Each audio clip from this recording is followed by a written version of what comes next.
If there is one romance anime that I really enjoyed from beginning to end in Spring Anime 2023 is The Dangers in My Heart. And that is saying something considering that this season it had a lot of good romance series. Like there were other series as well that were also very enjoyable to watch. But The Dangers in My Heart was the one that I mostly enjoyed watching the most and instantly became one of my favorite series of all time. So much in fact that I actually went ahead and read the manga because I wanted to see what was going to happen next. But of course, before we talk about the manga, let's just first talk about the anime, since this is how I was able to know that this series existed. I think what makes The Dangers in My Heart so very interesting is how this series started. I remember like in the first couple of episodes, not a lot of people were paying attention to this series, and that's mainly of how it was introduced. You see, our main protagonist named Kyo Ichikawa was a boy that, let's just say, was in his emo phase. I mean, the guy was literally saying a bunch of edgy things and was thinking things that you would expect an edgy person to think. Now, I'm not gonna go too hard on Ichikawa because, I mean, he is still in middle school, and obviously during that age period, kids don't always make the right decisions, and obviously their personalities are not still fully developed. That being said though, the way this series introduced the characters was very interesting to say the least, as Ichikawa in the beginning of this series literally had this thought of him wanting to kill one of the prettiest girls in the class whose name was Ana Yamara. Yes, I'm not joking. Yes, this is something that he actually thought of, and you can see why so many people were completely thrown off of this show because they weren't expecting that kind of first introduction to this series. Now of course, if you have been continuing watching the episodes, you will know that slowly but surely Ichikawa's viewpoints towards Yamada would completely change. He went from wanting to end her to now being completely madly in love with her early on in the series. I mean, he literally was able to outright admit that he had feelings for her by episode 3,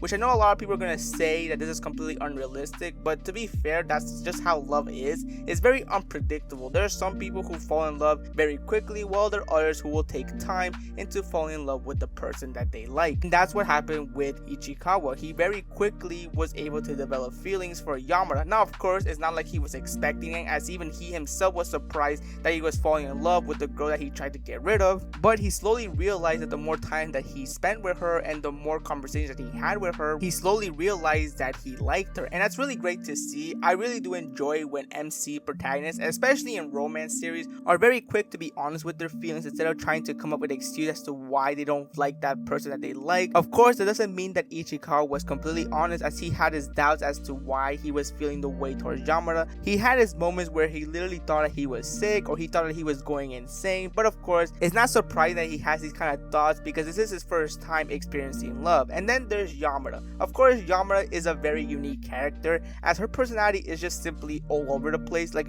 Yamada is a very unpredictable girl, and that's not me saying that it's bad. I think that's what really makes Yamada such a standout character and a very enjoyable character to see, as you don't really know what's the next thing Yamada is going to say or do, and just simply the chemistry between Ichikawa and Yamada is just really great to see, as these are two completely different people who clearly are now starting to hang out more and more, and it's very clear that they don't really mind being next to each other, which of course is shocking for Ichikawa because he was not expecting to be hanging out with one of the prettiest girls in the school, one who actually turns out to be an actual model. So yeah, it's very clear that Ichikawa is not used to this kind of thing because he's always been alone for most of his life, and I think that's what really makes Ichikawa a very standout protagonist, because once you start seeing what he's able to do, you slowly see that Ichikawa, while he may not show it, he is a very caring person, and he makes it very obvious on the things he does for Yamada. Like when Yamada was getting hit on by another kid from school to the point where she was clearly not interested in him, Ichikawa came up with a plan in order to make sure that she no longer had to be with that other person. Now of course, his plan was, let's just say, very unique, but you can tell very quickly that he did that for Yamada's sake. Or during their trip, in which they actually got separated from their group that they were in which as a result they were left behind in the train station, Yamada felt really bad as she felt that she was responsible for them being separated by the group, so Ichikawa tried cheering her up by buying her milk tea. Now of course, for the normal viewer, this scene may just come across as simply not that important or not that really interesting, but if you have been paying attention as the series goes on, you will notice that there was actually a moment before this all happened in which Yamada expressed how she wanted to drink milk tea. which shows that Ichikawa is clearly paying attention to Yamada more and more. And I really enjoy it when series do that. I really enjoy it when series make sure that scenes are not forgettable, as it goes to show us that you have to pretty much pay attention to just the smallest scenes, as this could be brought back to the story and can make another scene more hugely impactful once you know the context or the little bit of information that happened previously. I like those kind of series that do that, because it's not your typical rom-com where they just do the typical events that you see in a bunch of other romance stories. Like, no, every scene has some sort of purpose, and it's very clear that some scenes are going to be important later on as the series continues. And before we continue on with the story of the series, let's just talk about briefly about the animation, because it's very clear that the people behind this anime are putting a lot of effort into the animation, which is really great to see. Because if you compare it to the manga, I'm not saying that the manga artwork is bad, but when you compare the manga panels and the anime, you clearly see that the anime studio is putting all their efforts into this anime, and I really enjoy it. Just the visuals, the character expressions, the lighting, everything. You can clearly tell that these people do care about the source material, and I appreciate that, because it shows us just how much passion the people behind this anime are putting in to this series, and it clearly shows us just how much respect they have for the source material. Now, going back to the story, once again, what I really like about this series is how we see Ichikawa slowly change. He doesn't change drastically, as it's very clear he's still very conflicted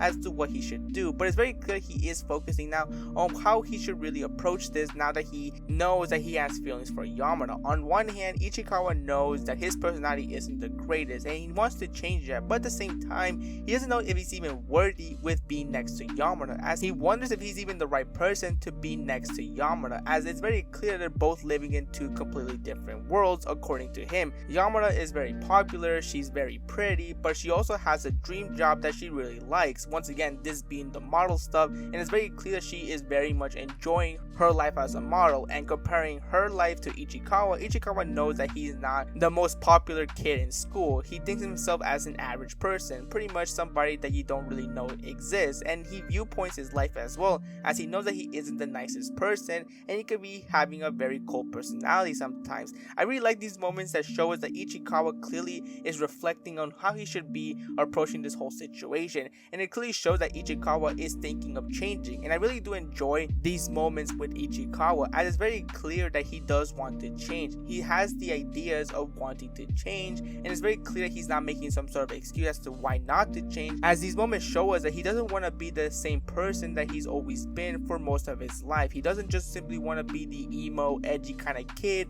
that always thinks negatively. No, he wants to be somebody completely different. Now, of course, it doesn't mean that there's always not going to be any conflicts in the series between Yamada and Ichikawa, as for a moment in the story, Ichikawa believes that Yamada is just simply using him in order to not have other boys talk to her. And of course, for a while, Ichikawa thinks that Yamada is just simply a selfish person who only thinks about herself. And for a while, Ichikawa completely ignores Yamada, which of course gives her a bit of concern, as she wonders what she did that made Ichikawa try to ignore her completely. And while at first Ichikawa tries to pretend that there's nothing really bad going on and that he's just going to move on with his life, slowly he realizes that Yamada is not that kind of person that he was thinking. He quickly realizes his mistake and tries to patch things up with Yamada, telling her that he is not mad at her whatsoever, which of course makes Yamada happy, clearly showing us that for her, Ichikawa is an important person that's part of her life now. I can go on and on about every moment with these two, because it's just really great to see these two always together, but I'm going to now head towards the manga, because like I mentioned earlier in the video, I really enjoyed this anime so much that I decided to read the manga, and as of right now, I am up to date with the chapters. And let me just say that this story just gets even better as the series continues. Now, of course, spoiler warning, because I am going to talk about things that happen in the manga, so if you're anime only and you want to stay anime only, then you have been warned, because I am going to start talking about the manga. So with that out of the way, let's just continue. So as the series continues, we learn more about Yamada and how she also has her set of problems as well. She also isn't perfect, and she also is clearly dealing with a lot of things on her own as well. She becomes to start very open with Ichikawa and be more honest on some of the things that she always has been trouble dealing with, and that is the fact that she always felt very sad whenever people did the same things that she did but more better. That always got her sad, and whenever she got sad, she was always being supported by her parents and the people around her. However, she always felt guilty, as she felt that she was just being a burden for them, and she worries that if they have been forgiving her all too much, which leads to her having the thoughts that maybe one day when she makes too many mistakes, the people around her that care for her will end up hating her. And that's the fear that Yamada has been having. She doesn't want to be alone. She doesn't want to be a burden for people. However, upon hearing this story, there is one person that makes a promise to her, telling her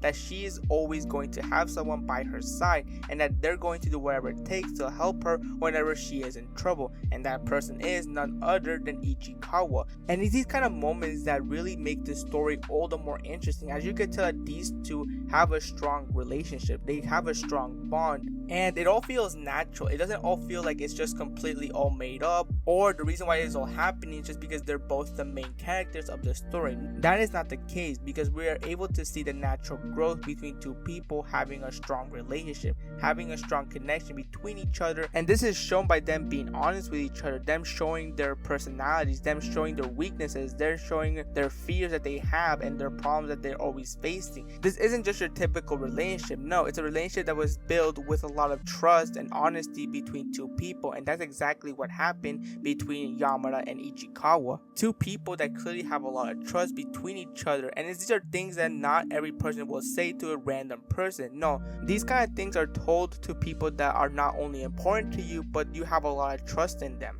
Now, of course, the biggest question that I know a lot of people may be asking is, do these two eventually go out? Do they eventually confess their feelings, and do they start dating as soon as they confess? And the answer is yes. And the most recent parts of the story, Yamada and Ichikawa do confess their love for each other. While Ichikawa was the first to confess to Yamada, Yamada will be the one to ask Ichikawa if they want to go out, which of course Ichikawa would say yes. I think it was a very brilliant way of a confession, and of course I could talk about the things that led up to this confession, but I highly recommend you read the manga because it was very impactful and there was just a lot of character development, and it just goes to show us that, you know, if done right, confessions can still be a very memorable part of the romance series. It doesn't have to be your cliche typical confession that you have seen 100 times. No, if done right and done with creativity, you can make the confession not only the most memorable part of the story, but a confession that is worth seeing. And that's what The Dangers of My Heart did. It was a really great confession overall. So yeah, I highly recommend you watch The Dangers in My Heart. It's a really great romance series, and if you become even more interested in this series, then just jump into the manga, because let me tell you, the story does get more interesting as the series continues. And of course, there's already been talks that I've seen after season 1 has ended that there's apparently going to be a season 2, and that is already in production. If there is already a season 2 in production, then I'm already excited to see more of this series. Even though I already know what's going to happen because I'm already up to date with the manga, I'm still excited to see more of The Dangers in My Heart. And for those who are curious, yes, this is still ongoing. The story is still continuing on, so it's not a finished story. There's still more to come with this series, so really looking forward to the next upcoming chapters. And with that, that's pretty much my entire video. I hope you enjoyed it, and I'll see you next time.